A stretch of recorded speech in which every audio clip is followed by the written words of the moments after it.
Jim, good morning. Good morning, Pranish. How are you? Got you on your way to work. Yeah. And I want to ask you, of course, the big story this morning is going to be Apple. Well, I got to figure out whether to raise my price target. You know, I've been using a 150 price target since 90. It was one of my growth stocks of the year over Mad Money.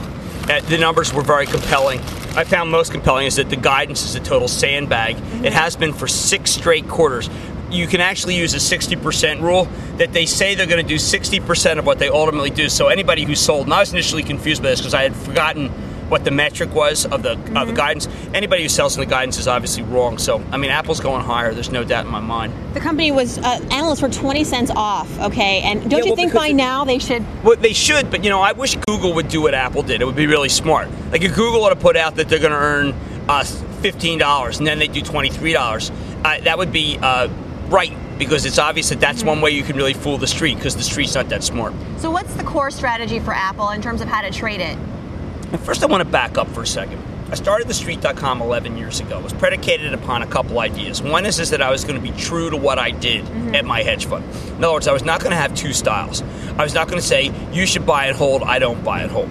What I was going to say is, I like to buy weakness. As Apple goes from 95 to 85, I buy on the way down. And then when the stock ramps, I sell on the way up. When Apple got to 143 last week, I said, you got to take something off. You got to take something off. You got to trade around the core position. Then when the stock dropped yesterday on our video on the way to my car, I said, you can start rebuilding a position for what you've sold. But I didn't want to be more aggressive than that because I don't want to put more capital at risk than I have. That is, by the way, how Michael Steinhardt works. It's how George Soros works. It has all the people in Stock Picker, all the ones that they go crazy for. Rich Bazzino, who I regard as the great growth manager of our time, they all do the exact same thing. They sell into strength on the way up, and they try to reduce the position. Dan Benton, who's my favorite, who introduced me to Apple many, many years ago, who was the top analyst at Goldman Sachs in tech for years, and ran for years the top tech fund. Ow, it's hot. It does the exact same thing. It's just what you do, okay? Now, I go onto the boards, I go into Columnist Conversation, I go into Stock Picker, and what do they say? Kramer told me to sell all my Apple. And I sit there. Say that. No. And I sit there and I said, well, that's not true. So then the guy says, well, yes, you did, because I only have 100 shares of Apple, and after commissions, I would have nothing. Well, commissions, if you look at the ad next to Stock Picker, is very funny because it's this company, Zeco, and commissions are zero. Bank of America commissions are zero. Scottrade, my dad uses that. Commissions are $7. So I don't know where people get this, like it's ruins my profit. They're being lazy. Now, further, if you have 100 shares, you sell 50.